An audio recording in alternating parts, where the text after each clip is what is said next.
graça e paz a todos, aqueles que estão aqui pela primeira vez, sejam muito bem-vindos a esse canal. Esse canal ele existe para trazer também estudos bíblicos para você. E dessa feita eu escolhi o livro dos Salmos. Aqueles que estão nos acompanhando, seja bem-vindo novamente. Aqueles que estão chegando pela primeira vez, volte lá na introdução, no prefácio, veja o Salmo 1, o Salmo 2 e agora estamos entrando aqui no Salmo de número 3. Hoje eu vou colocar nas descrições aqui embaixo os significados diversos do livro de Salmos, das palavras que significam Salmos ao longo dos tempos. E você vai poder ver logo abaixo aqui, mas vamos logo ao que interessa. Salmo de número 3, me acompanhe, estarei lendo aqui no Terlim. Um salmo de Davi. Quando ele fugiu do seu filho Absalão. Senhor, quão numerosos são os meus atormentadores. Muitos se levantam contra mim. Muitos dizem da minha alma, não há salvação de Deus para ele. Selá.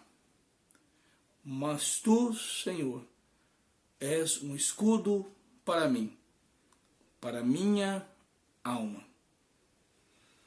E para erguer o meu orgulho. Com minha voz eu clamo ao Senhor e ele me responde de sua montanha sagrada. Selá. Eu deitei e dormi. No entanto, eu despertei, pois o Senhor me suporta. Eu não temo a inumerável gente que se desdobrou contra mim de todos os lados. Levanta, Senhor, salva-me, meu Deus, pois tu golpeaste todos os meus inimigos na face. Tu quebraste os dentes dos perversos. A salvação é do Senhor. Sobre o teu povo está a tua bênção, Selá. Selá, ou interlúdio, ou pausa, significa um tempo para reflexão daquilo que eles estavam cantando. O livro dos Salmos, como nós ensinamos, é um livro dos cânticos, é o livro de louvores, porém também é o livro da poesia, daquilo que saía da alma daqueles que escreviam os salmos. Quando você escreve uma carta para alguém, ali vai os seus sentimentos. Hoje não existe mais cartas como escreviam antigamente, mas quando você enviava uma carta de próprio punho, você colocava todo o seu sentimento ali. E aqui, neste salmo, Davi, que estava passando por um momento que todos nós passamos no dia a dia. Ou vai me dizer que algum dia desses, ou algum tempo atrás, você hesitou em levantar da sua cama. Porque nem todos os dias são bons.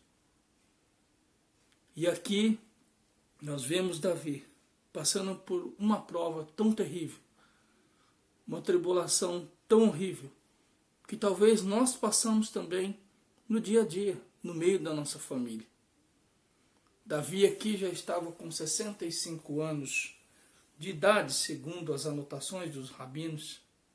Já estava próximo do fim da sua vida, enfrentando um grande problema, porque o seu filho estava se rebelando contra o seu pai. Absalão, ele queria arruinar o governo do seu pai.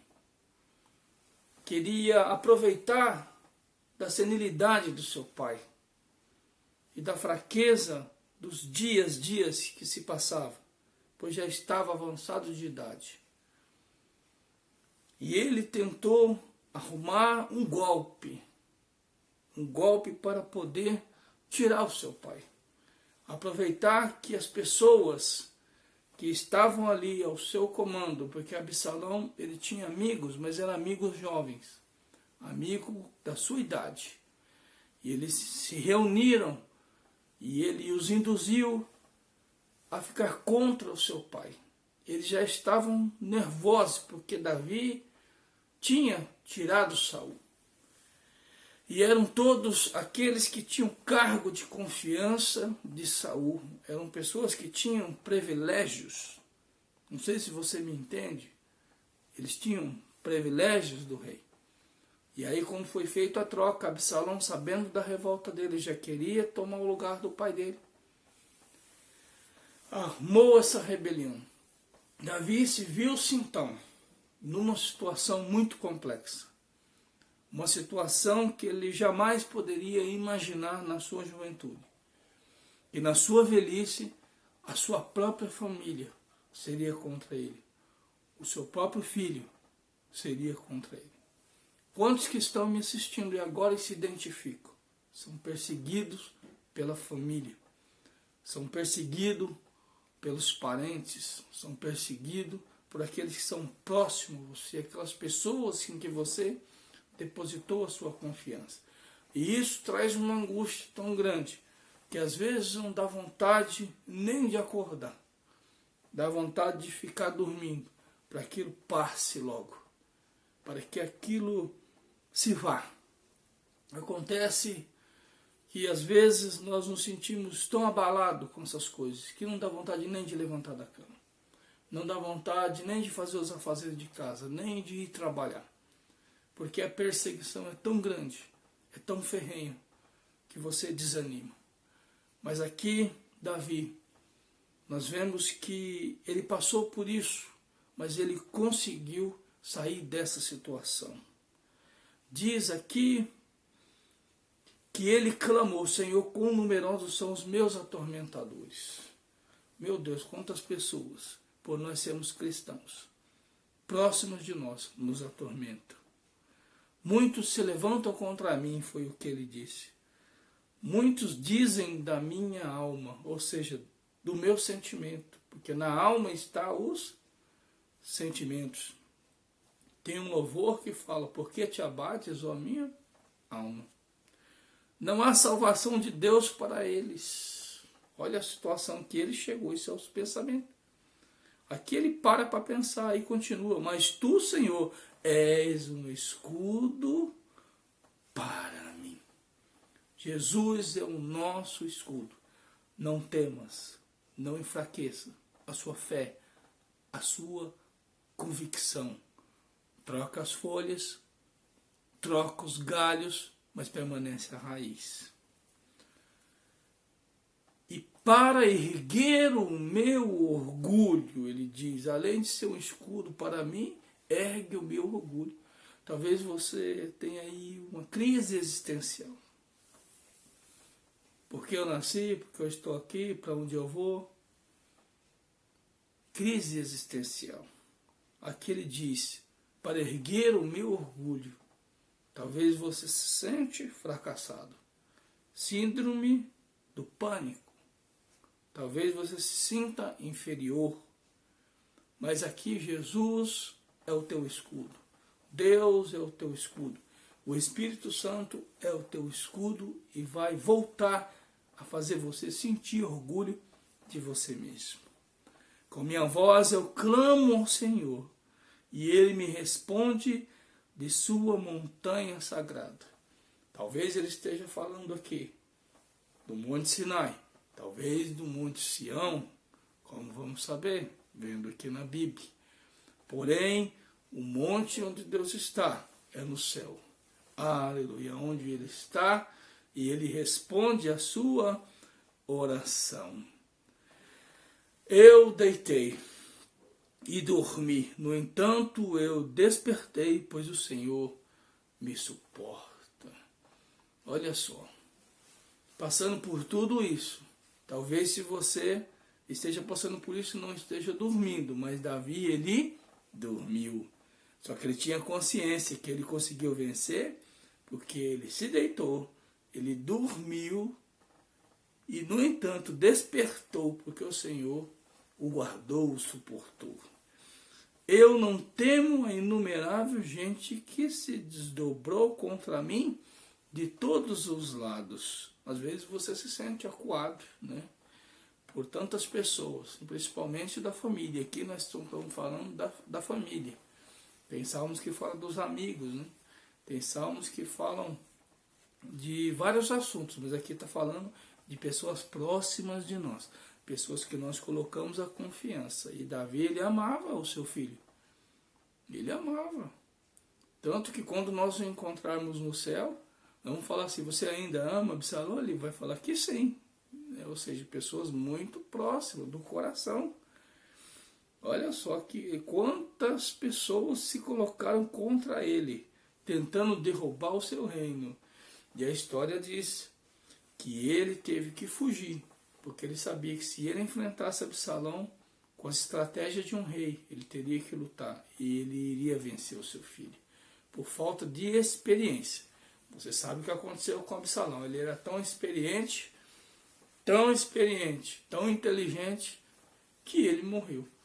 Ele morreu pendurado por um galho no seu pescoço, que enrolou no seu cabelo, acabou morrendo enforcado ali, num lugar inóspito.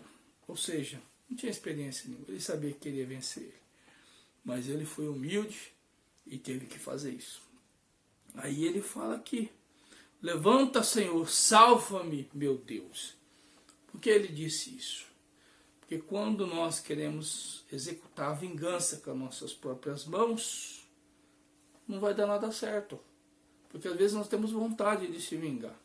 Ele poderia ter feito isso, ia matar o filho dele.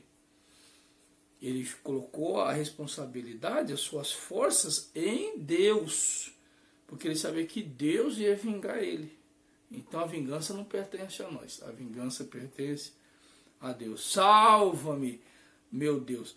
Pois tu golpeaste todos os meus inimigos na face. Quer dizer, ele sabia como Deus faria. Então ele falou, Senhor, vinga por mim. Se eu fizer, não vai dar certo.